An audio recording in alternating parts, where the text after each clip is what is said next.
नमस्कार, TG news में आप सभी का स्वागत है। नरेंद्र मोदी सरकार अपने दूसरे कार्यकाल में अब आतंकवाद के खिलाफ और सख्त हो गई है, जिसका संकेत और संदेश आज राज्यसभा से पास हुआ विधि विरुद्ध क्रियाकलाप निवारण संशोधन विधेयक 2019 है।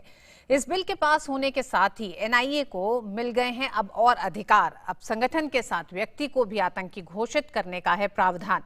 1967 के यूएपीए कानून में पहले भी कई संशोधन हो चुके हैं। आखिर क्यों जरूरी हो गए नए संशोधनों को शामिल कर इस कानून को और सख्त बनाना? आखिर क्या वजह है कि नक्सलवाद और आतंकवाद को एक कहने वाली कांग्रेस ने आज राज्यसभा में बदले अपने स्वर? इन सब मुद्दों पर होगी चर्चा न्यूज नाइट में। साथ ही बात होगी प्रशासन की चेतावनी की, जिसमें आतंकी हमले की आशंका में रोकी गई है अब अमरनाथ यात्रा। श्रद्धालुओं को घाटी छोड़ने का आदेश दिया गया है। इसी के साथ साथ तमाम और देश विदेश की अहम खबरों पर भी होगी हमारी नजर अगले 1 घंटे में। लेकिन अभी शुरुआत करेंगे 8 बज चुके हैं अभी तक की खास खबरों के साथ। जम्मू कश्मीर सरकार ने अमरनाथ यात्रियों की सुरक्षा के मद्देनजर जारी की एडवाइजरी। यात्रा की अवधि कम करने और जल्द वापसी की दी सलाह। सुरक्षा बलों को अमरनाथ यात्रा मार्ग से पाकिस्तान में बनी बारूदी सुरंग हथियार मिले। सेना ने कहा एलओसी पर स्थिति नियंत्रण में, घाटी में आईईडी विस्फोटकों का खतरा ज्यादा। अब आतंकवाद पर कसेगी और लगाम। संसद ने पारित किया यूएपीए संशोधन विधेयक। केंद्र सरकार आतंकवादी गतिविधि में लिप्त किसी भी व्यक्ति को घोषित कर सकेगी आतंकी। एनआईए के बड़े अधिकार। अमित शाह ने कहा आतंकवाद का कोई धर्म नहीं, जरूरी है कड़ा कानून। हफ्ते के आखिरी दिन संसद में और भी कई अहम विधेयक हुए पारित। राज्यसभा में न्यूनतम मजदूरी से संबंधित विधेयक पास। नेल्सन और संशोधन विधेयक को भी मंजूरी। लोकसभा में जलियांवाला बाग ट्रस्ट संशोधन विधेयक पास। बांध सुरक्षा से जुड़े विधेयक पर चर्चा जारी।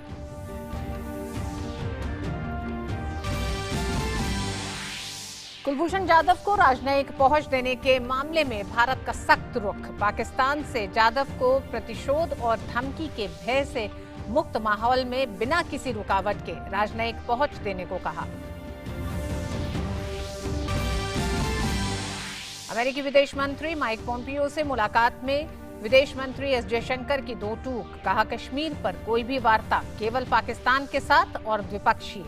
9वें पूर्वी एशिया शिखर सम्मेलन में विदेश मंत्रियों की बैठक में लिया हिस्सा। तमाम द्विपक्षीय मुलाकातों में आपसी रिश्तों पर चर्चा। अयोध्या में भूमि विवाद मामले में मध्यस्थता के प्रयास विफल। 6 अगस्त से होगी रोजाना सुनवाई। बहस पूरी होने तक रहेगी जारी। सभी पक्षों ने किया स्वागत।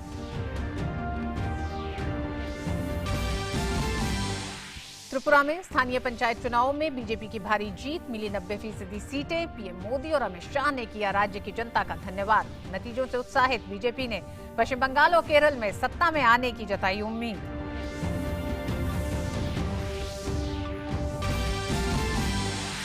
क्रिकेट विश्व कप के बाद विराट की सेना टी20 के घमासान के लिए तैयार। वेस्टइंडीज के खिलाफ 3 टी20 मैच की सीरीज का पहला मुकाबला कल फ्लोरिडा में।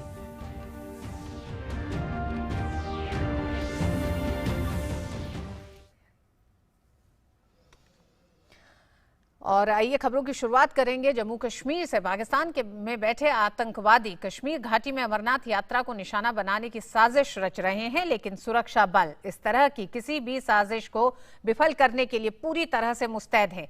सेना ने कहा है कि सुरक्षा बलों की छापेमारी में अमरनाथ यात्रा मार्ग पर पाकिस्तान में बनी बारूदी सुरंग और भारी मात्रा में हथियार बरामद हुए हैं। इस बीच जम्मू कश्मीर सरकार ने एडवाइजरी जारी करके आतंकी हमलों के इनपुट्स के चलते यात्रियों की सुरक्षा के लिए, उनसे यात्रा की अवधि कम करने के लिए और जल्द से जल्द वापसी के लिए कहा है। पाकिस्तान द्वारा अमरनाथ यात्रा को आईईडी धमाके और यात्रियों पर हमले के जरिए निशाना बनाने की कोशिश करने की सूचना मिलने के बाद तलाशी अभियान चलाया जा रहा है। भारतीय सेना के जांबाज के हाथ में दिख रही ये राइफल पड़ोसी पाकिस्तान की करतूत की गवाही दे रही है। पाकिस्तान की नापाक हरकत एक बार फिर सामने आई है। जम्मू कश्मीर में शांति और अमन की अमरनाथ यात्रा पर पाकिस्तान की बुरी नजर थी, लेकिन हमारे जांबाज सुरक्षा बलों के आगे पाकिस्तान एक बार फिर पस्त हो गया।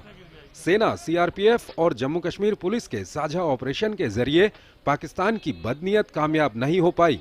सुरक्षा बलों द्वारा जिन आतंकी ठिकानों का भंडाफोड़ किया गया है, वहां से पाकिस्तान ऑर्डिनेंस फैक्ट्री की बनी एंटी पर्सनल माइन भी बरामद की गई। साथ ही सुरक्षा बलों ने पाकिस्तानी आर्मी का आतंकियों से लिंक भी एक्सपोज किया है। Confirmed intelligence reports that terrorists backed by Pakistan Army and Pakistan are trying to disrupt, target the Shri Amarnath Ji Yatra which is going on.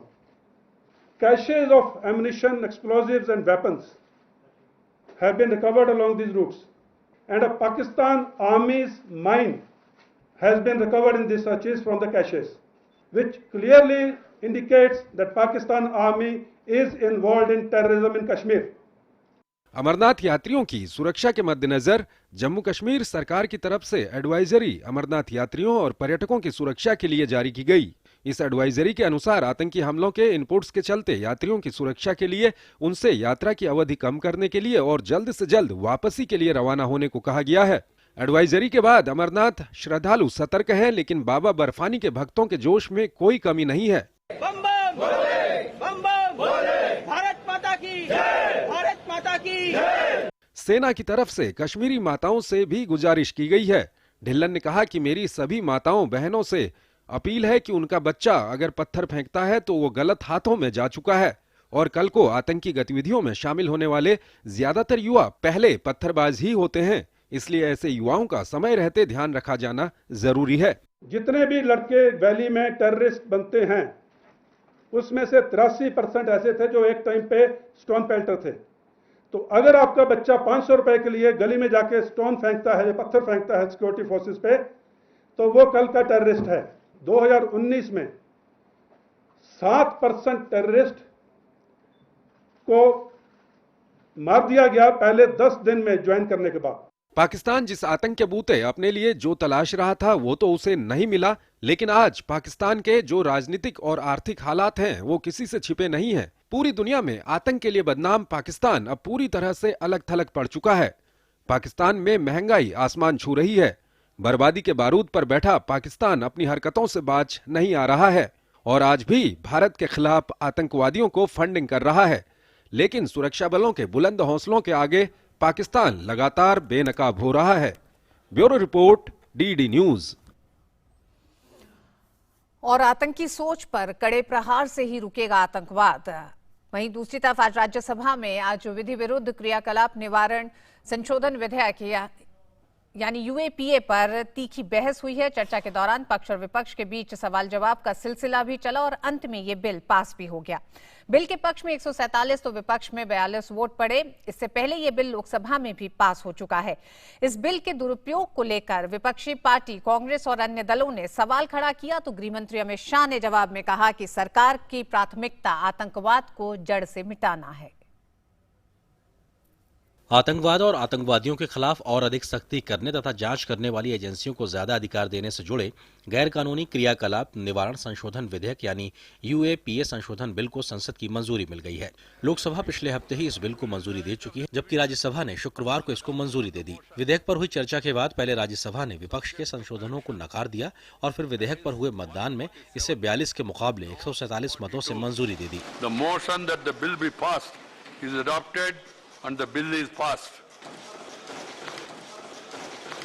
विधेयक पर हुई चर्चा का जवाब देते हुए गृह मंत्री अमित शाह ने कहा है कि संशोधन के बाद अब 4 स्तरीय समीक्षा का प्रावधान है और इसमें मानवाधिकारों का किसी तरीके का उल्लंघन नहीं होगा। विधेयक में किसी व्यक्ति को आतंकवादी घोषित करने के प्रावधान के दुरुपयोग होने की आशंका को खारिज करते हुए गृह मंत्री अमित शाह ने कहा कि आतंकवाद के मुकाबले के लिए ऐसा करना जरूरी है। इसके प्रावधान एजेंसियों को आतंकवाद से 4 कदम आगे रखने के लिए है। समझौता एक्सप्रेस में पहले कोई आरोपी पकड़े गए, बाद में अचानक लगा कि चुनाव साथ में आता है, कुछ संस्थाओं पर आरोप लगाना है, एक धर्म विशेष पर आरोप लगाना है, आतंकवाद को एक कलर से पेंट करना है, तो समझौता एक्सप्रेस के पकड़े गए लोगों को छोड़ा और नकली मामला बनाकर समझौता एक्सप्रेस के आरोपियों को पकड़ने का काम किया। कोर्ट का जजमेंट जरा पढ़ लीजिए क्यों छूट गए, क्योंकि एनआईए कोई साक्ष्य खड़ा नहीं कर सकी।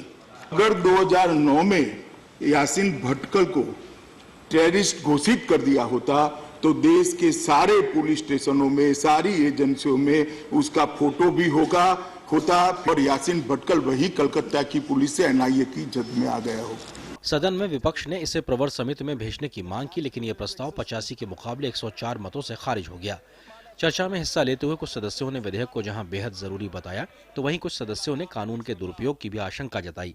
आतंकवादियों का एक ही नियम होता है, मारना और चले जाना।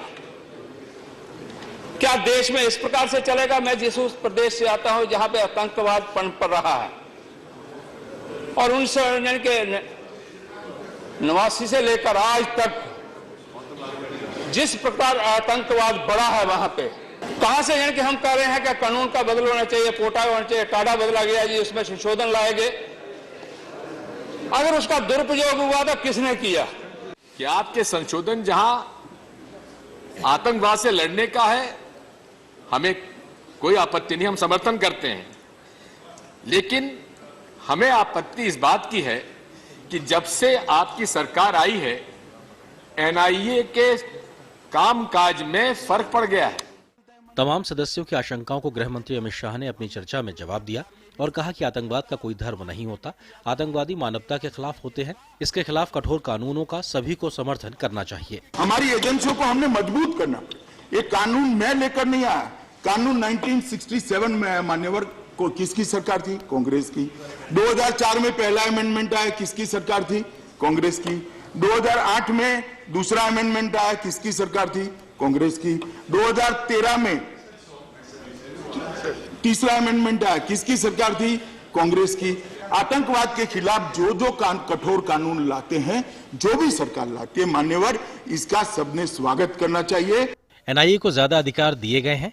केंद्र सरकार आतंकवादी गतिविधि में लिप्त किसी व्यक्ति को आतंकी घोषित कर सकती है। बिल के मुताबिक आतंकी की संपत्ति जब्त करने और यात्राएं करने पर रोक जैसी कार्रवाई की जा सकेगी। एनआईए द्वारा किसी मामले की जांच किए जाने पर एजेंसी के महानिदेशक को संपत्ति की कुर्क के लिए मंजूरी देने का अधिकार दिया गया है। संसद के दोनों सदनों से मंजूरी मिलने के बाद अब ये राष्ट्रपति की मंजूरी के लिए जाएगा और उसके बाद फिर कानून की शक्ल ले लेगा। इस बिल के पास हो जाने के बाद अब आतंकी संगठनों पर कार्रवाई और आसान हो जाएगी। मौजूदा माहौल में जिस तरह से आतंकवाद और आतंकवादी संगठनों का खतरा अपना सिर उठा रहा है, वैसे हालात में इस तरह के कानून देश के लिए बेहद जरूरी हो गए हैं। पार्लियामेंट टीम के साथ news night desk, DD news. तो क्या है यूएपीए संशोधन विधेयक, जिसने एनआईए को एक बड़ी ताकत दी है, अधिकार दिया है। विधेयक के पक्ष में बोलते हुए गृह मंत्री अमित शाह ने कहा कि देश को आतंक के खिलाफ कड़े कानून की जरूरत है। आइए एक नजर डालते हैं कि यूएपीए संशोधन बिल के प्रावधान क्या हैं, किस तरह के उसमें प्रावधान किए गए हैं जो एनआईए को भी और मजबूत करने जा रहा है। केंद्र सरकार आतंकवादी गतिविधि में लिप्त किसी व्यक्ति को आतंकी घोषित कर सकती है। अब ये पहले था कि किसी संगठन तक ही सिर्फ पहुंच होती थी, संगठन को किया जाता था, अब किसी व्यक्ति को आतंकी घोषित कर सकती है। इसी के साथ कई और प्रावधान भी हैं जो एनआईए को मजबूत करेंगे। इस संशोधन के साथ जो आज बिल पास हुआ है, उसमें कोई व्यक्ति आतंकवादी कार्य करता है या भाग लेता है तो उसे आतंकवादी घोषित किया जाएगा। आतंकवाद को पोषण देने में मदद करता है अगर कोई व्यक्ति, तो वो भी आतंकवादी कहलाया जाएगा। यानी कि आतंकवादी की परिभाषा को और साफ किया गया है। आतंकवाद की अभिव्यक्ति देने के लिए धन मुहैया कराता है।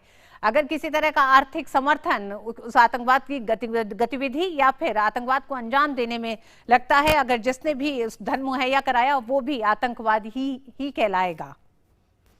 आतंकवाद के साहित्य को या उसकी थ्योरी को युवाओं के मन में भरने का काम करता है। ये सीधा सीधा इशारा किया गया है अर्बन नक्सल्स की तरफ।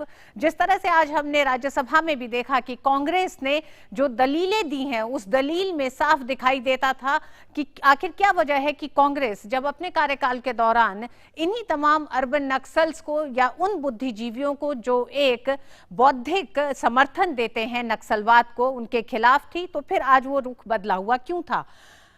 वही जो अगले प्रावधान है उसमें आतंकी की संपत्ति जब्त करने और यात्राएं करने पर रोक जैसी कार्रवाई की जा सकेगी। ये कुछ ऐसे प्रावधान किए गए हैं जो आतंकवाद पर अब शिकंजा कसने में और आसानी होगी सरकार को। एनआईए द्वारा किसी मामले की जांच किए जाने पर एजेंसी के महानिदेशक को संपत्ति की जब्ती के लिए मंजूरी देने का अधिकार है। इससे पहले ये देखा जाता था कि राज्यों की पुलिस जो कार्रवाई करती थी उसमें उस तरह का हस्तक्षेप नहीं होता था। तमाम और आदेशों को लेने में वक्त लगता था, जिसको कम करने के लिए या फिर समन्वय और बेहतर करने के लिए ये प्रावधान किए गए हैं। इसके लिए एनआईए को राज्य के पुलिस महानिदेशक से अनुमति लेने की जरूरत अब नहीं होगी। अभी तक आतंकवाद के मामले की जांच डीएसपी या एसीपी रैंक के अधिकारी ही कर सकते थे, लेकिन अब इंस्पेक्टर रैंक या उससे ऊपर के अफसर कर सकते हैं जांच। तो ये कुछ ऐसे प्रावधान किए गए हैं जो तमाम उस अड़चनों के रूप में सामने आते थे जब आतंकवादी गतिविधियों के खिलाफ जांच की जा रही थी। परमाणु आतंकवाद से निपटने के लिए अंतर्राष्ट्रीय कन्वेंशन 2005 को सेकंड शेड्यूल में शामिल किया गया है। ये भी एक बड़ा प्रावधान किया गया है। आज जिस तरह से जो संशोधित बिल पास हुआ है राज्यसभा से, जो इससे पहले लोकसभा से पास हो चुका था, यूएपीए विधेयक पर सरकार का पक्ष क्या रहा है, आइए उसको भी एक नजर डाल लेते हैं। आतंकवाद का कोई धर्म नहीं होता, वह इंसानियत के खिलाफ होता है। गृह मंत्री अमित शाह ने बहुत साफ कहा है कि सरकार की प्राथमिकता है कि आतंकवाद को सिरे से खारिज करना। आतंकवाद से लड़ने वाली एजेंसियों को 4 कदम आगे बढ़कर काम करना होगा, तभी आतंकवाद खत्म होगा। यानी कि 67 का जो कानून है और आतंकवादी गतिविधियों का जो स्वरूप लगातार रूप जो बदलता रहा है, उसको देखते हुए अब इस कानून को और सख्त करने का वक्त आ गया था। आतंकवाद के खिलाफ इस बिल पर सदन के अंदर एक सोच होती तो एक अच्छा मैसेज जाता। इसका जिक्र गृहमंत्री अमित शाह ने लोकसभा में भी कहा था। प्रस्तावित संशोधनों का उद्देश्य आतंकी अपराधों की तेज गति से जांच और अभियोजन की सुविधा प्रदान करना है। आतंकवाद रोकने के लिए जो भी कानून लाया जाए उस पर सभी को समर्थन करना चाहिए। यूएपीए या किसी अन्य कानून में व्यक्तिगत आतंकवादी को नामित करने का कोई प्रावधान नहीं है। ये एक बड़ा प्रावधान किया गया है कि अब संगठन के साथ साथ इसके लिए कानून में संशोधन किया गया है कि किसी व्यक्ति को भी आतंकवादी घोषित किया जा सकता है। जब किसी आतंकवादी संगठन पर प्रतिबंध लगाया जाता है तो उसके सदस्य एक नया संगठन बनाते हैं। इसको भी लेकर आज कांग्रेस और एक तरह से कह सकते हैं सरकार में एक बहस भी रही, जिसमें कांग्रेस के तमाम नेताओं ने कहा कि जब संगठन पर प्रतिबंध लगा दिया उसका मतलब है कि व्यक्ति पर भी प्रतिबंध हो गया, लेकिन इसकी दलील भी गृहमंत्री ने दी। यासीन भटकल को आतंकवादी घोषित कर दिया गया होता तो परिस्थितियां अलग होती। ये उदाहरण उन्होंने दिया इस दलील पर। संस्था व्यक्ति से बनती है और घटना व्यक्ति करता है, संस्था नहीं करती है, इसलिए व्यक्ति को आतंकवादी घोषित करना आवश्यक है। कानून के दुरुपयोग रोकने के लिए बहुत सारी सावधानियां रखी गई हैं। लगातार इस बात पे सरकार को लेकर सवाल उठाता रहा विपक्ष की इस कानून के दुरुपयोग की बहुत सारी संभावनाएं हैं। व्यक्ति को आतंकवादी घोषित करने के बाद भी कई स्तर पर समीक्षा होगी। गृहमंत्री का कहना था कि इस समीक्षा के स्तर पर 4 स्तर पर इसकी समीक्षा होगी, इसलिए इसे लेकर शंका नहीं की जानी चाहिए। एनआईए की सजा की दर 91% है, जो वैश्विक स्तर पर सबसे अच्छी है। गृहमंत्री अमित शाह ने कहा है कि मौजूदा सरकार के दौर में एनआईए की जो कार्रवाई रही है उस कार्रवाई में कहीं कोई त्रुटि नहीं है। उन्होंने तमाम आंकड़ों के आधार पर अपनी बात को रखा है और जिस तरह की बहस आज हुई है, जो तमाम पहलू निकल के आए आज की बहस में, सरकार की दलील और विपक्ष की गुहार दोनों पर ही चर्चा होगी। वक्त एक छोटे से ब्रेक का, ब्रेक के बाद लौटेंगे अपनी इस चर्चा पे न्यूज नाइट में।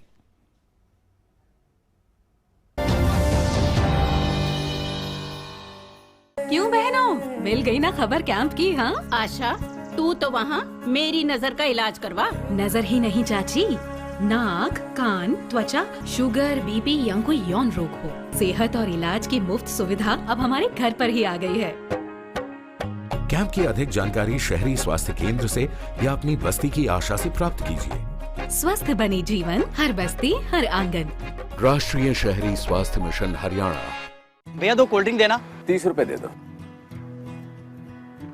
पर एमआरपी के हिसाब से तो सिर्फ 24 रुपए हुए। एमआरपी को छोड़ो, ठंडा करने के लिए बर्फ भी तो लगता है। पर आप एमआरपी से ज्यादा नहीं ले सकते, ये गलत है। जी हाँ, MRP जानना हर ग्राहक का हक है। अगर कोई दुकानदार MRP से अधिक डिमांड करे तो उसके खिलाफ अपने राज्य के विधिक माप विज्ञान विभाग में शिकायत करें। आप नेशनल कंज्यूमर हेल्पलाइन की भी मदद ले सकते हैं। आपका लेटर। प्रेम नमस्ते, हम हैं बस जो आपके बच्चे को कर देते हैं बस। याद होगा आपको, अभी तो आपकी मुन्नी के साथ हंस खेल के गए थे। हम फिर से आ रहे हैं उससे मिलने। जल्द मिलते हैं। दस्त ऐसे दस्तक देकर नहीं आते। दस्त के लिए तैयार रहना। घर में ORS और जिंक है ना? दस्त की इलाज में देरी हुई तो शरीर में पानी और पोषण की कमी जानलेवा हो सकती है। इसलिए दस्त शुरू होते ही ORS और जिंक शुरू करें। दस्त के लिए तैयार रहना। घर में ORS और जिंक है ना? अरे सर मुझे नाम सर एक तो सवाल था, ये आधार कार्ड हम गरीबन के लिए क्या करता है? आधार कार्ड सरकार गरीबों के लिए बहुत सारा पैसा भेजती है, लेकिन उस पैसे में से काफी सारा पैसा बीच में ही लीक हो जाता है, बिल्कुल इस पाइप की लीकेज की तरह। तो सर इसमें आधार कार्ड क्या करता है? पाइप में छेद करने वाले बेईमानों को पहचान लेता है और पैसा सीधे गरीबों के खाते में। ये तो फायदे की चीज है सर। तभी तो मैं कहता हूँ बेटा, आधार अपना लो।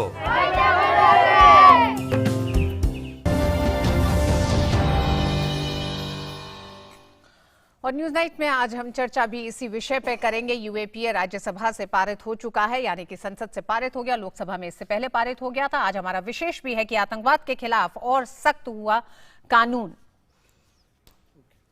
और इस पर चर्चा के लिए हमारे साथ स्टूडियो में दो मेहमान मौजूद हैं। सुरक्षा विशेषज्ञ RSN सिंह साहब हमारे साथ हैं, साथ ही साथ हमारे साथ वरिष्ठ पत्रकार संजय सिंह। आप दोनों का ही बहुत बहुत स्वागत है। सिंह साहब, सबसे पहले आप ही के पास आना चाहेंगे कि इस कानून को मजबूत करने की जरूरत लगती थी, लगातार बात हो रही थी इसकी, लेकिन आज विपक्ष ने संसद में सरकार की नीयत पे कई सवाल उठाए हैं। आपको क्या लगता है? सरकार का लगातार कहना है कि आतंकवाद को जड़ से खत्म करना उसकी प्राथमिकता है, जिसके लिए NIA को मजबूत करने की जरूरत है, और तमाम वो ऐसे प्रावधान थे जिसमें बहुत बड़ा प्रावधान ये रहा कि अभी तक संगठन को आतंकवादी घोषित किया जाता था। अब आज जो संशोधन बिल पास हो गया है, अब इसके बाद से व्यक्ति को आतंकवादी घोषित किया जा सकेगा। नियत पे सवाल उठ रहा है, क्या कहेंगे आप?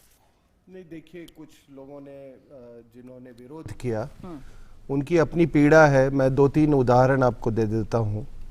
एक CPI के एक लीडर है बिनोय विश्वम करके। मुझे याद है आज से 2-3 साल पहले एक कोई माओवादी मारा गया, तो उसके अंतिम संस्कार में गए थे, तो लोगों ने उनसे पूछा कि आप तो कहते थे कि हमको माओवादियों से मेरा कुछ लेना देना नहीं। तो उन्होंने कहा कि नहीं, वो हमारा कॉमरेड है। ठीक है, तो ये जो कुछ पॉलिटिशियंस जो कि पॉलिटिकल चोला ओढ़े, जो टेररिज्म को बढ़ावा देते हैं, उनको तकलीफ है। वो व्यक्ति जो कि वो किताब का विमोचन करता है 26 से 11 RSS की साजिश, उसकी पीड़ा मैं समझ सकता हूँ। वो व्यक्ति जो समझौता एक्सप्रेस में 2 पाकिस्तानी जो उसमें मुख्य अभियुक्त थे उनको वापस कर देता है, मैं उसकी पीड़ा समझ सकता हूँ। और मैं आपको एक बात बता दूँ, ये जो इंडिविजुअल को डेजिग्नेट करना है टेररिस्ट, उसमें 3 तरह के उन्होंने व्याख्या की है। जो आदमी प्रिपेयर करता है, प्रमोट करता है और पार्टिसिपेट करता है। तो ये प्रिपेयर और प्रमोट में ये सारे बहुत सारे जो नाम मैंने आपको बताए और जिनकी तरफ इशारा किया, वो लोग भी शामिल हैं। और मैं गृह मंत्री से ये आग्रह करूंगा कि इनकी ये कोई इज्जतदार लोग नहीं है। हर आदमी जो लोकसभा और राज्यसभा में पहुंच जाता है, वो आदमी इज्जतदार नहीं होता। मैंने विश्वम का आप उनकी स्टेटमेंट पढ़ लीजिए, आप स्टेटमेंट पढ़ लीजिए। और दहशतगर्दी क्या होती है? दहशतगर्दी होती है कि आप समाज में, इलाके में एप्रीहेंशन पैदा करें कि अगला स्ट्राइक कब होगा। और पूरा जो ये रेड कॉरिडोर है, खास करके जो ये 3 स्टेट्स का है, छत्तीसगढ़, उड़ीसा और ये तेलंगाना, उस एरिया में ना स्कूल चल सकते हैं। मैं मिनिस्ट्री ऑफ होम के एक स्टडी टीम का मेंबर था मैं, और मैं इन इलाकों में मैं गया हूँ। वो दहशतगर्दी है। जो कश्मीर में हो रहा है वो दहशतगर्दी है। जो हिंदू 5 लाख भगाए गए वहां से, वो दहशतगर्दी है। और इसलिए इसको इक्वेट करना, जो हमारी ये 2 महानुभाव जो खड़े हुए थे आज, और बड़ी उनको पीड़ा थी आज राज्यसभा में, मैं तो सिंह साहब, चिदम्बरम साहब ने बहुत साफ कहा कि आप अजहर मसूद को और गौतम नौलखा को एक साथ नहीं रख सकते हैं, यानी नक्सलवाद और आतंकवाद दो अलग चीजें हैं। आपसे इस पे चाहूंगी कि आप इस पे अपनी बात रखें, लेकिन उससे पहले संजय, क्या आपको याद है कि कांग्रेस के जमाने भी जिन लोगों को गिरफ्तार किया गया उसमें विनायक सेन रहे हैं, प्रोफेसर ये साईं बाबा थे, वो रहे हैं। क्या इन लोगों को जिस समय गिरफ्तार किया गया तो इनके पीछे भी दलीलें यही थी उस समय जब यूपीए सरकार थी? फिर आज कांग्रेस का रुख ये बदला हुआ क्यों था कि नक्सलवाद और आतंकवाद दो अलग चीजें? देखिए, एक चीज जब अमित शाह कह रहे थे कि जैसे यूपीए बिल के जनक वो थे, फिर वो बिल किसी और फॉर्म में आया, टाडा जो राजीव गांधी के समय में आया, पोटा जो बीजेपी के समय में आया, और फिर से वापस वही यूपीए हुआ, उसमें 3 अमेंडमेंट हुए, वो तीनों यूपीए के कार्यकाल में हुए। अब उस बिल के ऑथर कौन थे? जो अमेंडमेंट का था, जिसका जिक्र इन्होंने बिना नाम लिए हुए किया और बाकी चीजें करी, वो तत्कालीन जो गृह मंत्री थे वो पी चिदम्बरम थे। अब जिस मसले का आप जिक्र कर रही हैं कि जो लोग अर्बन माओइस्ट या नक्सल्स या बाकी लोग जो कुछ समय पहले गिरफ्तार किए, उसमें से कई लोग यूपीए के समय में गिरफ्तार हुए थे। अब यूपीए के समय में उनके अंदर एक बड़ी भारी विडंबना थी। चिदम्बरम जो थे वो नक्सल्स के अगेंस्ट वो परसू कर रहे थे और उन्होंने सबसे बड़ा एनिमी करार दिया था। उनके यहाँ दिग्विजय सिंह साहब थे जो कह रहे थे कि ये हमारे भाई बंधु हैं, इनके खिलाफ कोई एक्शन इस तरह का नहीं होना चाहिए। तो उनके यहाँ अपना एक कॉन्फ्लिक्ट था और एक समय में दिग्विजय सिंह सही में हावी हो गए थे जब उन्होंने वो आर्टिकल लिखा था कि इंटेलेक्चुअल एरोगेंस चिदम्बरम के बारे में, और जो भी चलता रहा। और बाटला हाउस का भी एनकाउंटर हुआ, उसमें तमाम चीज़ें हुई कि क्या रोना गाना हुआ, वो चीज़ें भी है। कांग्रेस के लिए समस्या ये है कि कांग्रेस हर बार, चाहे वो जब अपना मैनिफेस्टो रिलीज कर रहे थे 2019 के समय में, या अब, वो एक पब्लिक मैसेज ये दे रहे हैं कि वो टेररिज्म के प्रति वो सॉफ्ट हैं और नेशनल सिक्योरिटी के प्रति वो काफ़ी सॉफ्ट हैं, और बाद में बोलते हुए कह देंगे हम इस बिल के खिलाफ नहीं है, जब लगता है कि तो आप दोनों तरफ से गए लेकिन हम इन प्रावधानों का विरोध कर रहे हैं। तो ये समझ में नहीं आता। ये सही है कि जब तक आप इंडिविजुअल्स को डेजिग्नेट नहीं करेंगे, हम डिमांड करते हैं यूएन से कि हाफिज सईद को टेररिस्ट डेजिग्नेट करो, यूएस से डिमांड करते हैं, और हमारे यहाँ कोई प्रावधान ही नहीं है। कोई लटके पूछ सकता है ना कि भैया आप भी तो डेजिग्नेट करो। तो इस प्रावधान में साथ में एक ये भी ऐड किया गया है कि जो इंटरनेशनल कन्वेंशन जिसमें इंडिया सिग्नेटरी होगा वो भी एप्लीकेबल यहाँ पे होगा। तो मेरे ख्याल में आज जो वो लागू हुआ है वो बहुत अच्छा कदम है। 2 चीजें उसके साथ, एक चीज मैं और ऐड करूंगा कि इस बार का जो फ्लोर मैनेजमेंट रहा है, जिस तरह का काम संसद में हुआ है, ये एनआईए और पोटा मतलब यूएपीए दोनों मिला करके एक, अगर आप मतलब एक दूसरे को कॉम्प्लीमेंट वो करते हैं कई जगह, ये मिला करके और बाकी जो हुआ है मेरे ख्याल में नेशनल सिक्योरिटी के पक्ष में ये काफ़ी अच्छा काम हुआ है। सिंह साहब, हम इसी पे बात कर रहे थे कि नक्सलवाद और आतंकवाद को एक साथ देखा जा सकता है, देखना चाहिए क्या? अर्बन नक्सल की बात हो रही है, अर्बन नक्सल को जिस तरह से डिफेंड करा चिदम्बरम साहब ने राज्यसभा में। जिहाद और माओइज्म दोनों ही इम्पोर्टेड आइडियोलॉजीज़ हैं, दोनों खूनी आइडियोलॉजीज़ हैं, और तमाम जिन्होंने जिक्र किया चिदम्बरम का और दिग्विजय सिंह का, मैडम का मैं जब बात कर रहा हूँ समझ सकते मैं किन की बात कर रहा हूँ। मैडम सोनिया गांधी की बात कर रहा हूँ मैं। राज बब्बर चुनाव के पहले जाते हैं छत्तीसगढ़ में और वो कहते हैं कि ये माओवादी जो है क्रांतिकारी हैं। तो मैडम क्लैरिफाई करें दुनिया के सामने कि क्या वीसी शुक्ला को और महेंद्र कर्मा को क्या क्रांतिकारियों ने मारा था। मैडम ये क्लैरिफाई करें कि ये माओवादी, ये फर्जी डॉक्टर जिसने आज तक एक पेशेंट नहीं देखा है, विनायक सेन, ये आदमी जब इसको बेल मिलता है, और उसके पहले मैडम के कहने पे पूरा यूरोपियन कमीशन उसके प्रोसीडिंग्स को वॉच कर रहा था, तो ये बताएं कि उसको प्लानिंग कमीशन के हेल्थ कमेटी का मेंबर कैसे बनाए। मैडम को ये जवाब देना होगा। मैडम को यह भी जवाब देना होगा कि national advisory council, there was nothing national about it, उसमें सारे माओवादी को फैसिलिटेट करने वाले लोग थे। और देखिए इनकी बड़ी अच्छी ये थी कि जिहादियों और माओवादियों को मिला दो आपस में, और अंदर से और बाहर से आप भारत पे हमले कराओ, और वही तत्व जो हैं आज परेशान मुझे दिख रहे हैं। तो मेरा ये कहना है कि ये जो पॉलिटिकल फैसिलिटेशन है, ये लोग अनपनिश नहीं होने चाहिए। इनके पूरे हाथ, दोनों हाथ इनके खून से रंगे हुए हैं। राजनीतिक संरक्षण जिस तरह से मिलता रहा है तमाम उन तत्वों को जिन्होंने आतंकवाद को किसी न किसी रूप में देश में बढ़ावा दिया है, उसके खिलाफ ये सख्त कानून है। सिंह साहब, यासीन भटकल का भी उदाहरण दिया आज गृह मंत्री अमित शाह ने। क्या आपको लगता है कि यासीन भटकल सरीखे आतंकवादी इस कानून की कमजोरी का फायदा उठाते रहे हैं अभी तक, जो अब आगे नहीं देखने को मिलेगा? नहीं, बहुत से यासीन भटकल एक हैं। आपके जितने हुर्रियत लीडर्स हैं, ये क्या है? आप फ्राइडे प्रेयर्स आप प्रिजाइड कर रहे हो, बाहर में इस्लामिक स्टेट के झंडे दिखाए जा रहे हैं। आप प्रेयर्स को प्रिजाइड कर रहे हो, अयूब पंडित का लिंचिंग हो रहा है।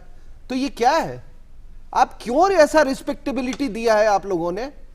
मैं हमेशा कहता हूं कि कोई भी विचारधारा, चाहे वो सोशलिज्म हो, कम्युनिज्म हो, माओइज्म हो, जिहादी वो आपको तबाह करेगी, समाज को तबाह करेगी, मुल्क को समाज करेगी।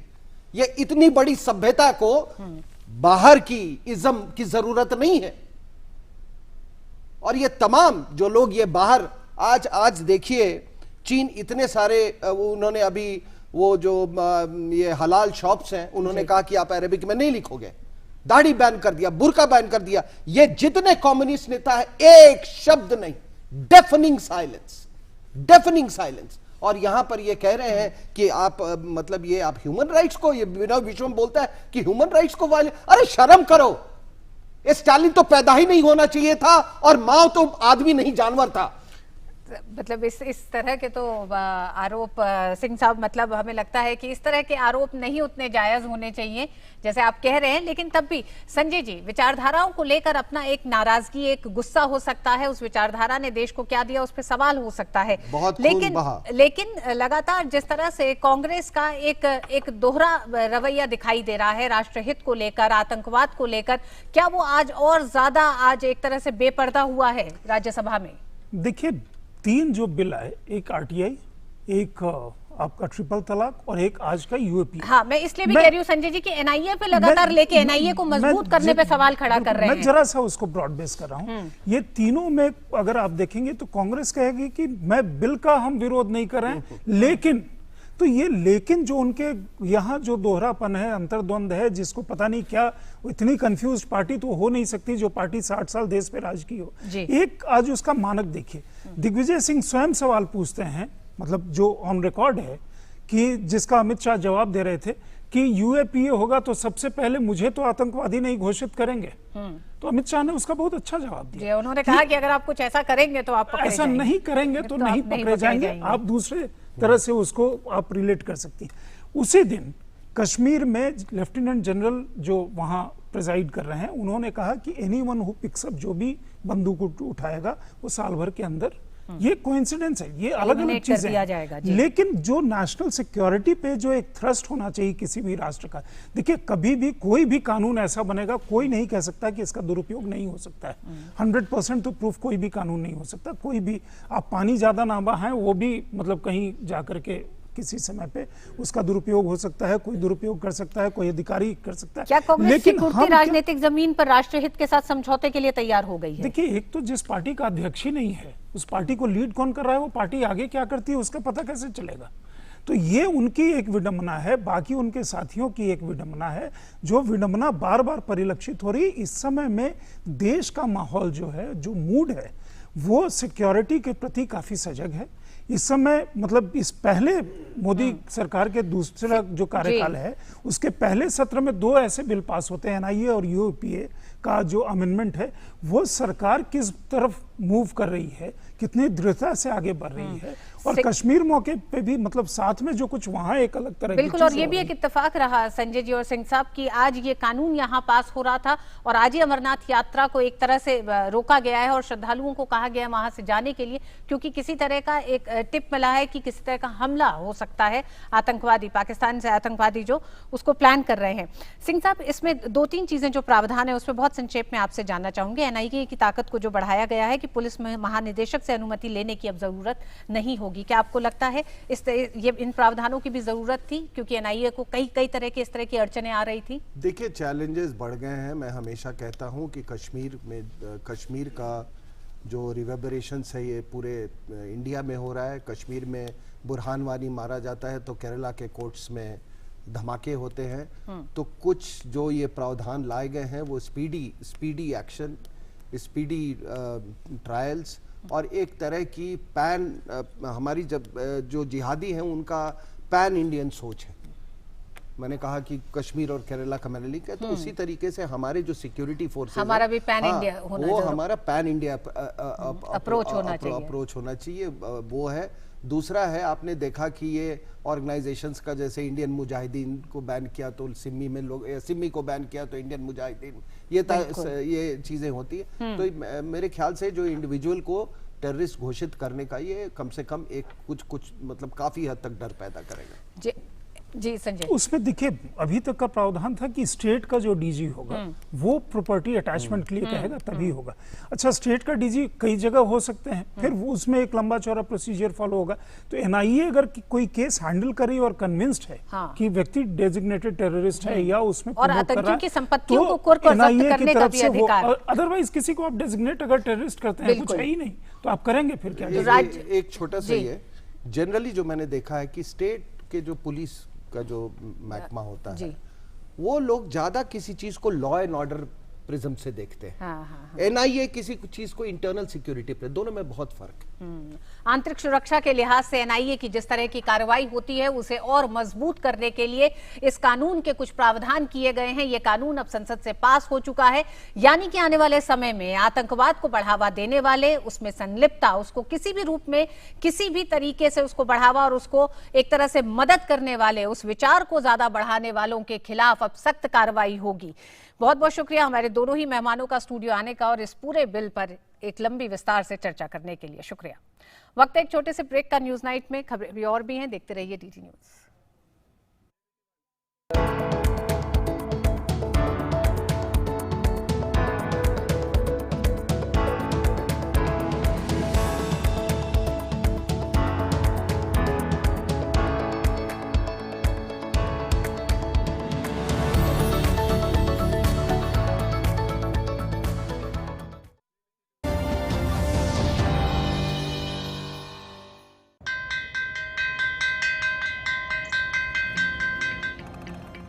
पहला अक्षर रट लो तो वह से एक विद्वान होगा, पक्की होगी बुनियादें तो हाँ से हिंदुस्तान होगा।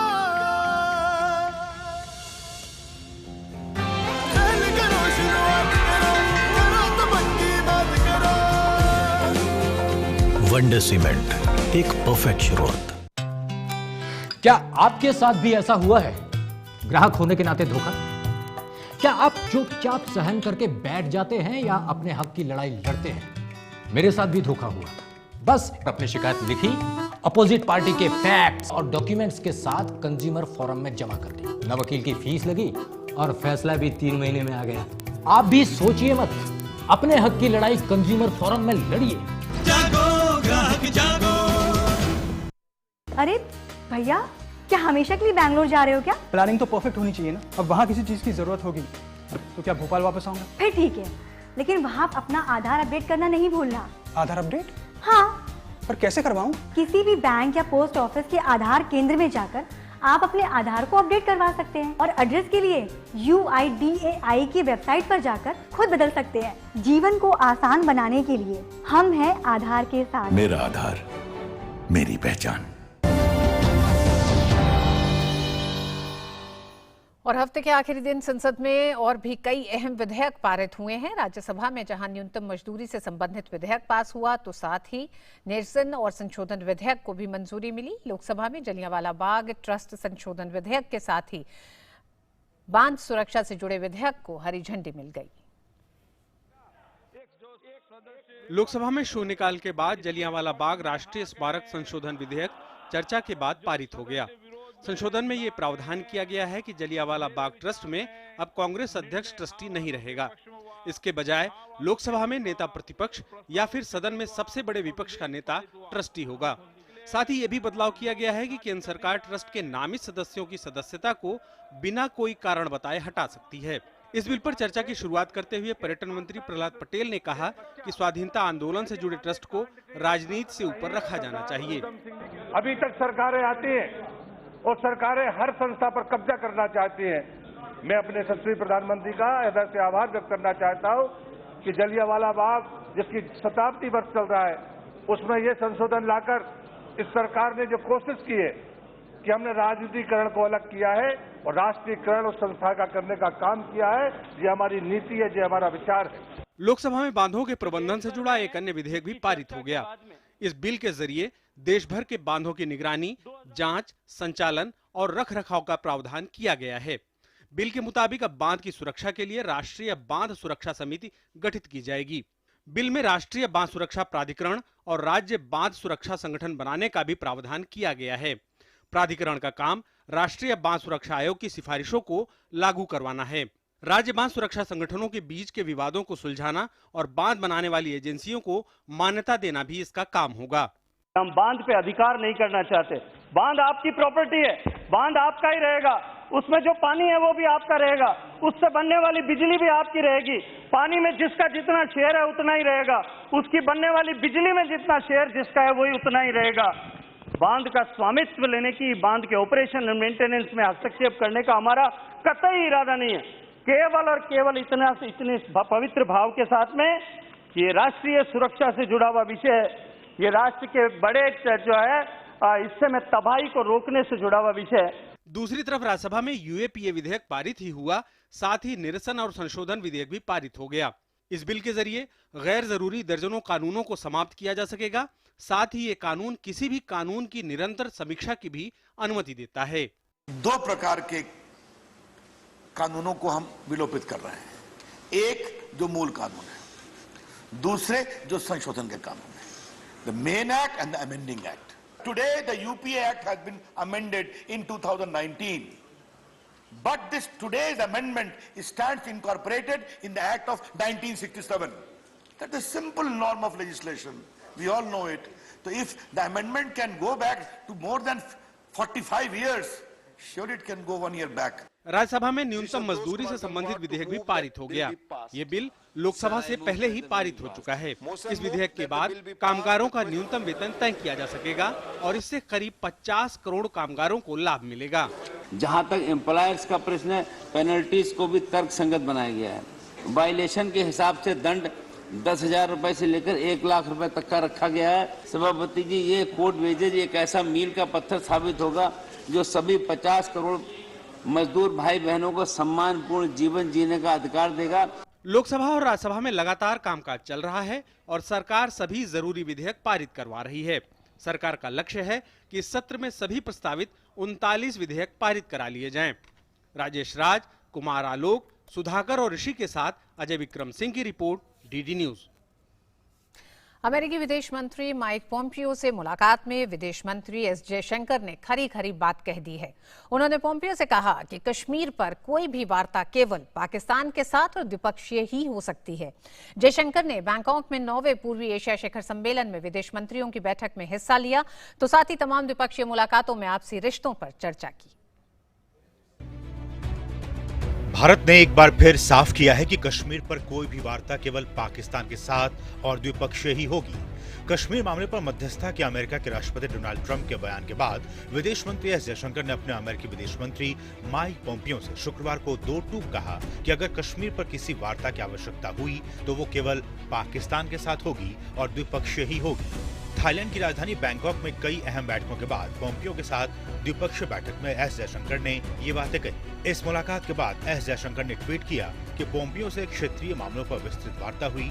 अमेरिकी समकक्ष पोम्पियो को आज सुबह स्पष्ट रूप से ये बता दिया गया कि यदि कश्मीर पर किसी वार्ता की आवश्यकता हुई तो वह केवल पाकिस्तान के साथ होगी और द्विपक्षीय ही होगी। भारत और पाकिस्तान के बीच कश्मीर पर ट्रंप के विवादास्पद बयान के बाद दोनों अधिकारियों की ये पहली आधिकारिक बैठक है। ट्रंप के बयान को भारत सरकार पहले ही खारिज कर चुकी है। पोम्पियो से मुलाकात के बाद विदेश मंत्री ने 9वें पूर्वी एशिया शिखर सम्मेलन में विदेश मंत्रियों की बैठक में हिस्सा लिया। इस बैठक में एशिया प्रशांत क्षेत्र के अहम राजनीतिक, आर्थिक और सुरक्षा मसलों पर चर्चा हुई। विदेश मंत्री ने बैठक में मुक्त और स्वतंत्र आसियान पर जोर दिया। विदेश मंत्री बैंकॉक में आसियान भारत मंत्रिस्तरीय बैठक, 26वें आसियान क्षेत्रीय मंच और 10वें मेकोंग गंगा निगम मंत्रिस्तरीय बैठक समेत कई सम्मेलनों में भाग लेने गए हैं। Our goal is to promote lasting peace and stability for the Asia Pacific region as well as human security for our people.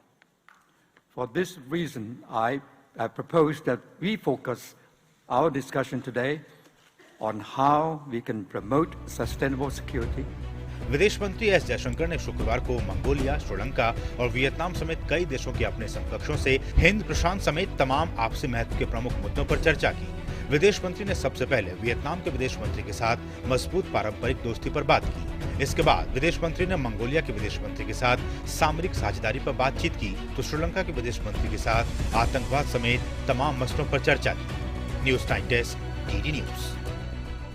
Bharat ने पाकिस्तान से कहा है कि वो कुलभूषण जाधव को बिना किसी रोक-टोक के भय और बदले से मुक्त माहौल में काउंसलर एक्सेस मुहैया कराएं, जैसा कि अंतर्राष्ट्रीय अदालत की ओर से तय किया गया है। भारत ने यह जवाब पाकिस्तान की ओर से उस प्रस्ताव पर कहा है जिसमें कुलभूषण जाधव को काउंसलर एक्सेस देने में उसने कुछ शर्तें रखी थीं। अयोध्या में भूमि विवाद मामले में मध्यस्थता के प्रयास विफल हो गए हैं। भूमि विवाद पर 6 अगस्त से रोजाना सुप्रीम कोर्ट में सुनवाई होगी। चीफ जस्टिस रंजन गोगोई की अध्यक्षता वाली बेंच ने यह भी कहा कि अब इस मामले की सुनवाई तब तक चलेगी जब तक कोई नतीजा नहीं निकल जाता है। अयोध्या में भूमि विवाद से जुड़े मामले में मध्यस्थता से कोई नतीजा नहीं निकल सका है।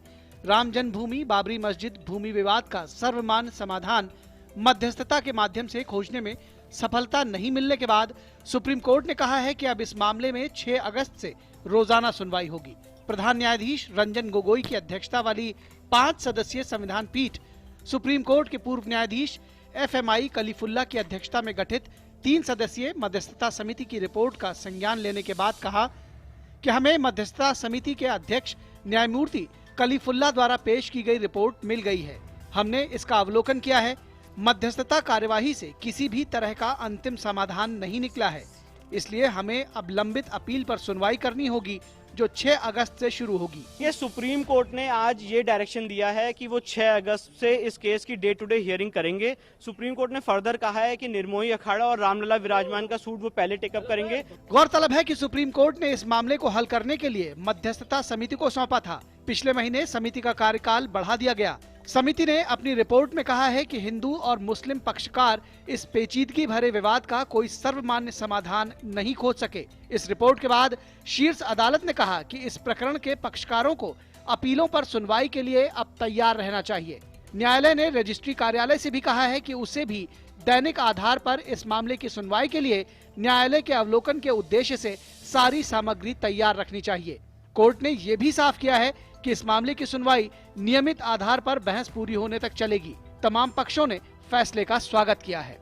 हम बहुत प्रसन्न हैं कि नित्य प्रति सुनवाई होकर के जल्द से जल्द राम मंदिर बनने की प्रक्रिया चालू हो जाए। हम लोग भी चाहते हैं कि सुनवाई शुरू हो, इसका फैसला जल्द हो, क्योंकि ये राजनीति में 70 साल से घूमता रहा है। प्रधान न्यायाधीश रंजन गोगोई की अध्यक्षता वाली संविधान पीठ 6 अगस्त को इलाहाबाद उच्च न्यायालय के दिसंबर 2010 के फैसले के खिलाफ दायर 14 अपीलों पर सुनवाई शुरू करेगी। संविधान पीठ के अन्य सदस्यों में न्यायमूर्ति SK बोबडे, न्यायमूर्ति धनंजय वाई चंद्रचूड़, न्यायमूर्ति अशोक भूषण और न्यायमूर्ति S अब्दुल नजीर शामिल हैं। उच्च न्यायालय ने इस फैसले में अयोध्या में 2.77 एकड़ की विवादित भूमि इसके 3 पक्षकारों सुन्नी वक्फ बोर्ड, निर्मोही अखाड़ा और रामलला के बीच बराबर बांटने का आदेश दिया था।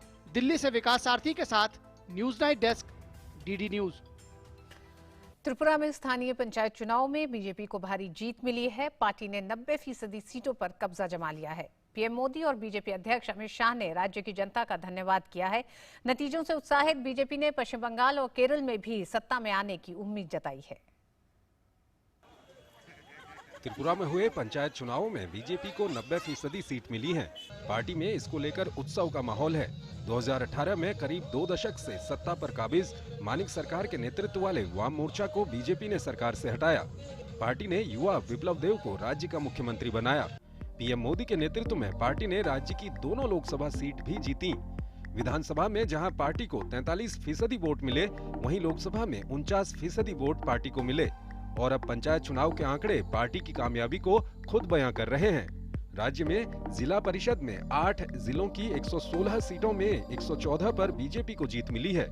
पंचायत समिति में 35 ब्लॉक्स की 419 सीटों में से बीजेपी ने 411 सीटें जीती हैं। ग्राम पंचायतों में 591 पंचायतों की 6111 सीटों के लिए हुए चुनाव में बीजेपी ने 5916 सीटें जीती हैं। The most unique part of this election is that though Tripura has been the citadel of the left movement, CPM in particular, they did not get a single seat. Bengal में आपने देखा 18 लोकसभा हम जीते हैं, तो जहां जहां वामपंथ का गढ़ था वहां भाजपा पहुंच रही है। जिला परिषद में बीजेपी को 78% वोट मिली है, जो कि लोकसभा इलेक्शन जो 49% उससे बहुत ज़्यादा है। और कांग्रेस को 25% से घट के वो 10% में 10.08%। और कम्युनिस्ट पार्टी लोकसभा इलेक्शन में 17% वोट मिली थी, वो घट के 11.53% में चली गई। ये जीत जनता की जीत है, ये जीत भारतीय जनता पार्टी के कार्यकर्ता की जीत है। त्रिपुरा में पंचायत चुनाव में बीजेपी की इस जीत पर प्रधानमंत्री ने भी बीजेपी कार्यकर्ताओं को बधाई दी। पीएम मोदी ने ट्वीट कर राज्य के लोगों को भी धन्यवाद दिया। प्रधानमंत्री ने लिखा कि बीजेपी में त्रिपुरा का विश्वास अब भी पूरी तरह बरकरार है। मैं पंचायत चुनाव में पूरे राज्य में पार्टी को आशीर्वाद देने के लिए त्रिपुरा के लोगों को धन्यवाद देता हूँ। त्रिपुरा के गांवों में हो रहे परिवर्तनकारी काम लोगों को प्रभावित कर रहे हैं। पार्टी की स्थानीय इकाई को इस परिश्रम के लिए शाबाशी। मैं दूसरे राज्यों के कार्यकर्ताओं से अपील करता हूं कि वो त्रिपुरा के कार्यकर्ताओं से बातचीत करें। राज्य में पार्टी को बार बार मिल रही सफलता विकास की राजनीति और लोकतांत्रिक मूल्यों की शक्ति को दिखाता है। इससे ये भी पता चलता है कि सही दिशा में किए कार्यों से सब कुछ संभव है। बीजेपी अध्यक्ष और गृह मंत्री अमित शाह ने भी ट्वीट किया और लिखा, धन्यवाद त्रिपुरा इस बड़ी जीत के लिए। पंचायत चुनाव में पार्टी की जीत राज्य सरकार और राज्य में लोगों के जीवन में परिवर्तन के लिए किए गए विकास कार्यों का पुरस्कार है। मुख्यमंत्री बिप्लब देव और त्रिपुरा के कार्यकर्ताओं को बधाई। मैं त्रिपुरा के लोगों का धन्यवाद देता हूं कि उन्होंने राज्य के विकास के लिए बीजेपी पर भरोसा किया। लोगों ने विपक्ष को नकार दिया है, 92% वोट हमारे पक्ष में गए हैं। उत्तर पूर्व में त्रिपुरा में विभिन्न चुनावों में बीजेपी को भारी सफलता मिली है और अब सबकी नजरें पश्चिम बंगाल पर हैं, जहां बीजेपी ममता बनर्जी के गढ़ को ध्वस्त करने में अपनी पूरी ताकत झोंक रही है। वहीं केरल में भी वाम मोर्चा को पूरी टक्कर दे रही है। त्रिपुरा ब्यूरो के साथ news night desk, DD news. और त्रिपुरा की जीत से उत्साहित बीजेपी की अब नजर पश्चिम बंगाल और केरल पर है।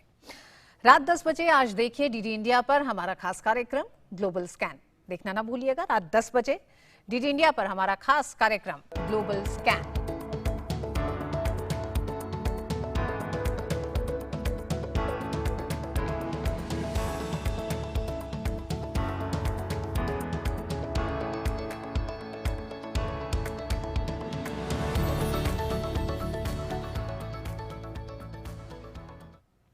एनएमसी बिल को लेकर आज केंद्रीय स्वास्थ्य मंत्री डॉक्टर हर्षवर्धन और डॉक्टरों के बीच स्वास्थ्य मंत्रालय में बैठक हुई। बैठक में बिल पर डॉक्टरों की आशंकाओं को दूर करने की कोशिश की गई। बैठक के बाद स्वास्थ्य मंत्री ने कहा कि ये बिल राष्ट्रहित, समाज हित और डॉक्टरों के हित में है। ये बिल एक चिकित्सा जगत में व्यापक बदलाव लाने वाला है। बैठक के बाद डॉक्टर आपस में विचार विमर्श कर रहे हैं। हालांकि डॉक्टरों की हड़ताल अभी भी जारी है। एनएमसी बिल को लेकर शुक्रवार को हड़ताली डॉक्टरों का एक प्रतिनिधिमंडल केंद्रीय स्वास्थ्य मंत्री डॉक्टर हर्षवर्धन के साथ मुलाकात की। डॉक्टरों के प्रतिनिधिमंडल में एम्स सहित दिल्ली के सभी अस्पतालों के डॉक्टर शामिल थे। बैठक में केंद्रीय स्वास्थ्य मंत्री डॉक्टर हर्षवर्धन ने डॉक्टरों की शंकाओं को दूर करने का प्रयास किया। स्वास्थ्य मंत्री ने कहा कि एनएमसी बिल में मरीजों के साथ साथ डॉक्टरों के हितों का भी पूरा ख्याल रखा गया है और इस बिल से चिकित्सा क्षेत्र में व्यापक बदलाव आएंगे। स्वास्थ्य मंत्री ने मरीजों के हित में डॉक्टरों से हड़ताल वापस लेने की अपील की है। तो मैंने उन्हें समझाया है कि इसमें एक प्रकार से किसी गलत फहमी में नहीं रहना चाहिए, लैक ऑफ इंफॉर्मेशन के कारण किसी गलत दिशा में नहीं बढ़ना चाहिए। हमने तो उनको अपील की है कि ये नेशनल मेडिकल कमीशन जो है ये देश के हित में है, समाज के हित में है, मरीजों के हित में है, डॉक्टरों के हित में है, मेडिकल स्टूडेंट्स के हित में है और जो बच्चे डॉक्टर बनना चाहते हैं उन सब के हित में है। डॉक्टरों की सबसे ज्यादा आपत्ति बिल में मौजूद धारा 32 के तहत कम्युनिटी हेल्थ प्रोवाइडर को लाइसेंस देकर उन्हें इलाज का अधिकार देने को लेकर है। इसके तहत नर्स, पैरामेडिकल स्टाफ आधुनिक दवाओं के साथ प्रैक्टिस कर सकेंगे, जिसको लेकर डॉक्टर आपत्ति जता रहे हैं कि ये लोग इसके लिए प्रशिक्षित नहीं हैं, तो उन्हें इलाज का अधिकार कैसे दिया जा सकता है। कुछ पॉइंट्स पे हमारे डिलिब्रेशंस अभी भी है। For example community health providers, इसको एसओपी क्या होगी, इनकी रेगुलेशंस क्या होगी, इनकी एसओपी क्या होगी, इस पे अभी भी हमें रिजर्वेशंस है। अभी तो हम कंटिन्यू स्ट्राइक पे हैं। हालांकि स्वास्थ्य मंत्रालय का कहना है कि कम्युनिटी हेल्थ प्रोवाइडर को प्रशिक्षित कर कुछ मामलों में मरीजों को देखने का अधिकार दिया जा सकता है और ऐसा विकसित देशों अमेरिका, ऑस्ट्रेलिया में भी होता है और इसको विश्व स्वास्थ्य संगठन की तरफ से मान्यता भी मिली हुई है। सरकार की सबसे बड़ी चिंता गाँव में डॉक्टरों की उपलब्धता सुनिश्चित कराना और ग्रामीण इलाकों में बेहतर चिकित्सा उपलब्ध कराना है। नितेंद्र सिंह की रिपोर्ट, डीडी न्यूज, दिल्ली। और 3 अफ्रीकी देशों की यात्रा के तीसरे चरण में राष्ट्रपति रामनाथ कोविंद गिनी में हैं। गिनी की राजधानी कुनाक्री में राष्ट्रपति कोविंद की गिनी के राष्ट्रपति एल्फा कोंडे से मुलाकात हुई। इस मौके पर दोनों देशों के बीच प्रतिनिधि स्तर की बातचीत भी हुई। आयुर्वेद और नवीकरणीय ऊर्जा के क्षेत्र में दोनों देशों के बीच समझौते पत्र पर भी हस्ताक्षर हुए। भारत द्वारा गिनी में तमाम प्रोजेक्ट के लिए $170 मिलियन देने पर भी सहमति बनी है। और आइए एक नजर डाल लेते हैं कि देश के कई राज्यों से क्या है बड़ी खबरें। परमवीर चक्र विजेता शहीद वीर अब्दुल हमीद की 95 वर्षीय पत्नी रसलून बीबी ने गाजीपुर जिले के अपने पैतृक गांव ठामूपुर में अंतिम सांस ली। शहीद वीर अब्दुल हमीद की 95 वर्षीय पत्नी रसलून बीबी लंबे वक्त से बीमार चल रही थी। पश्चिम बंगाल के बीजेपी सांसदों ने राज्य में कानून व्यवस्था की स्थिति को लेकर संसद में महात्मा गांधी की मूर्ति के सामने विरोध प्रदर्शन किया। भारतीय मौसम विभाग ने बताया कि खाड़ी में बन रहे लो प्रेशर की वजह से शनिवार की रात और रविवार मुंबई में भारी बारिश की संभावना है। मौसम विभाग ने पश्चिमी तट समेत सभी जगह के लिए चेतावनी जारी कर दी है। गुजरात के मुख्यमंत्री विजय रूपाणी ने वडोदरा में आई बाढ़ से मरने वाले प्रत्येक व्यक्ति के परिजनों को 4-4 लाख रुपए मुआवजा देने की घोषणा की है। उन्होंने कहा कि बाढ़ से सुरक्षित स्थानों पर ले जाए गए प्रभावित लोगों को 3 दिन की नगद सहायता दी जाएगी और बाढ़ से घरेलू सामान को हुए नुकसान का मुआवजा भी दिया जाएगा। राजस्थान के 33 में से 10 जिलों में अब तक सामान्य से ज्यादा बारिश और 2 जिलों में असामान्य बारिश दर्ज की गई है। जल संसाधन विभाग के अनुसार 14 जिलों सहित पूरे राज्य में सामान्य बारिश दर्ज की गई। मौसम विभाग ने आगामी 24 घंटों के दौरान राज्य के पूर्वी इलाकों के 1-2 स्थानों पर मूसलाधार बारिश और कुछ स्थानों पर भारी बारिश होने की संभावना जताई है। 160 किलोमीटर प्रति घंटे की औसत रफ्तार से दौड़ने वाली रैपिड रेल दिल्ली से मेरठ, अलवर, पानीपत ही नहीं बल्कि 5 अन्य रूटों पर भी दौड़ेगी। यह रूट हरियाणा व उत्तर प्रदेश के अनेक शहरों को जोड़ेगा। एनसीआर परिवहन निगम ने इन 5 कॉरिडोर को 2032 के लिए बनाई गई कार्य योजना में शामिल कर लिया है। और अंत में बात खेल की। क्रिकेट विश्व कप के बाद भारतीय टीम वेस्टइंडीज के खिलाफ T20 सीरीज में ताल ठोकने के लिए तैयार है। 3 मैच की सीरीज का पहला मुकाबला शनिवार यानी कल लैंडरहिल में खेला जाएगा। वर्ल्ड कप के बाद क्रिकेट के नए सीजन में मैन इन ब्लू की टीम वेस्टइंडीज के खिलाफ T20 से अपनी क्रिकेट जर्नी को एक बार फिर से ग्रिप देने के लिए तैयार है। महेंद्र सिंह धोनी के बगैर ये दौरा टीम के कप्तान विराट कोहली के लिए बेहद अहम रहने वाला है, क्योंकि कहीं न कहीं उनकी रणनीति की असली परख इसी दौरे से निकलकर सामने आएगी। पिछले कुछ दिनों से टीम के अंदर से निकली तमाम नेगेटिव खबरों को दरकिनार कर विराट की सेना फ्रेश मूड के साथ कैरिबियाई टीम को चुनौती देने उतरेगी। ओपनर के तौर पर रोहित शर्मा और शिखर धवन की जोड़ी होगी, तो श्रेयस अय्यर और ऋषभ पंत की भूमिका भी देखने को मिल सकती है। फिर कप्तान विराट कोहली का बल्ला तो है ही विरोधियों को जवाब देने के लिए।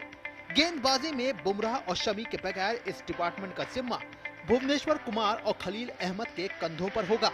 हालांकि बड़ी बात यह होगी कि प्लेइंग 11 को चुनने में विराट यंगस्टर्स और अनुभव के साथ किस तरह से आगे बढ़ते हैं।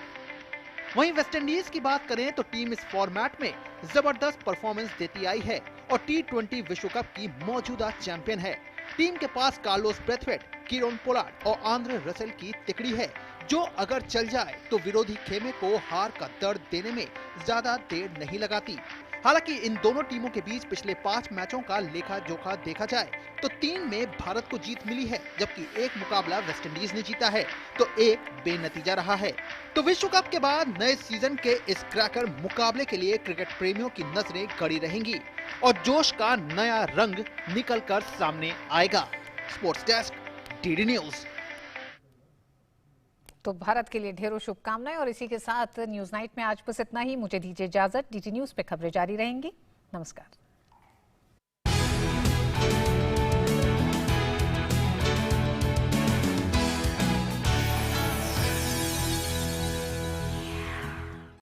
न्यूज नाइट के प्रायोजक थे वंडर